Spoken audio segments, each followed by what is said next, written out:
Hello everybody, welcome to another video on Hard Hat Gaming. It's unprecedented, another video in a year. That's so crazy. I normally don't do that. I normally don't upload videos, but I'm back to making videos. Hopefully you guys enjoy the content. I really appreciate the feedback on my last video. Everyone seemed to very much enjoy it, and I appreciate you watching. So I did a poll on my YouTube channel asking everybody using a few screenshots what you would like to see. I have a bunch of finished parks on my hard drive that I just haven't gotten the chance to make videos about, and it's now time to make some videos about them. So obviously this was one of the screenshots that I included, and this was the most popular one. So y'all seem to really be into waterfalls, so you know, I can't blame you. Anyway, so this is a park that I made called Stonehill Park. This is a few months removed, but this is the entrance building that I made. It's a little bit hidden by some trees, but that was kind of the idea. The idea of Stonehill Park was to design some, like, an alpine sort of almost Germany kind of feel to it. It's a lot of wood, a lot of detailing, a lot of just I don't know, woodsy vibes. Yeah, that's not very helpful, but... Alright, so our first attraction, I think one of my favorites, is probably this little mini roller coaster with the toboggan cars. This one is called Bump and Run. I think it turned out pretty good. I definitely like the layout of this one. This is something that I was pretty proud of once I finished.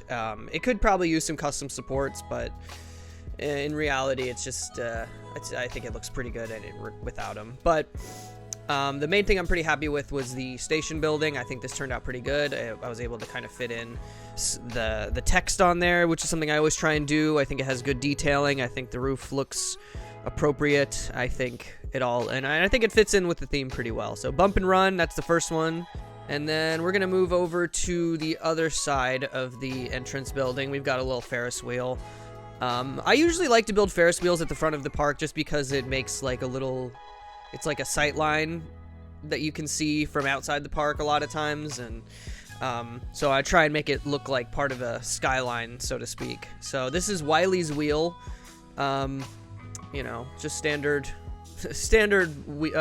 Ferris wheel, nothing crazy there. And then we've got our balloon race right here. This is actually a custom scenery.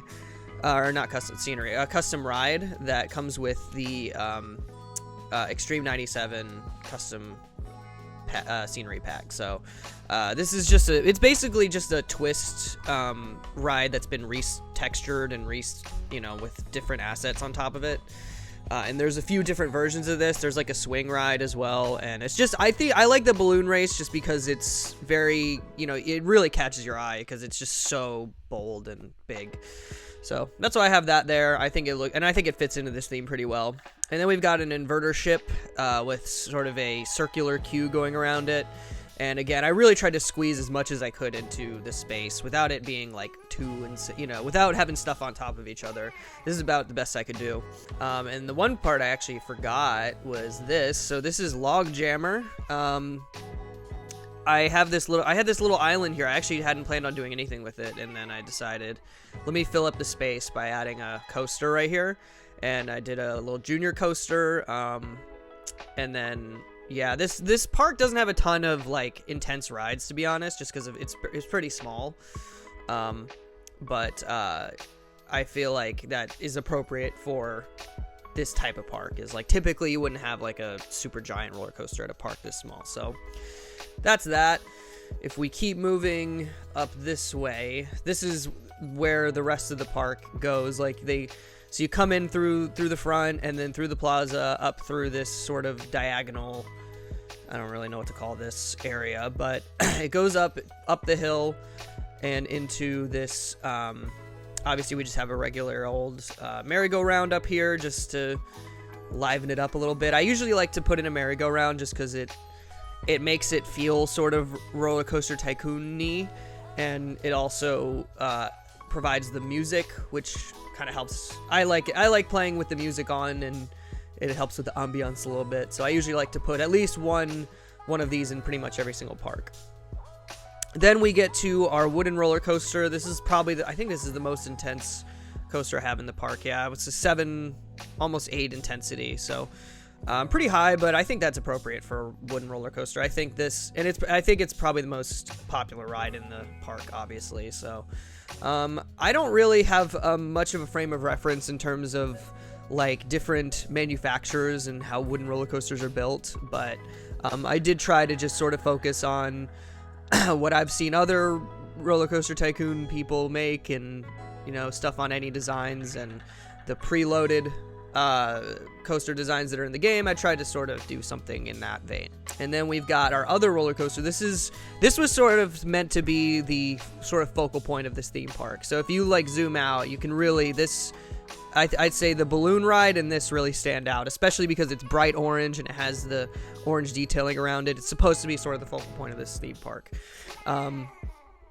And obviously because it's sort of a wooden themed park, this sort of wooden themed mining thing kind of fits in with that. So that was really the whole point, was I wanted to fill up this space that like somewhere on the hill I wanted to have like a roller coaster that would function. And the other reason I chose a mine ride is because it doesn't actually need a lift hill. So because it just launches out of the station, it can go straight downwards out of the station. So, and that allows it to go downhill and uphill a little bit easier than other roller coasters. This is something I actually kind of glossed over earlier, but this is a chairlift that I designed. This actually has custom chairlift cars, the sky buckets. This is another custom ride, and that's part of the reason why I even designed this park, was because I wanted to mess with some custom rides, some new stuff that was in Open RCT a few months ago.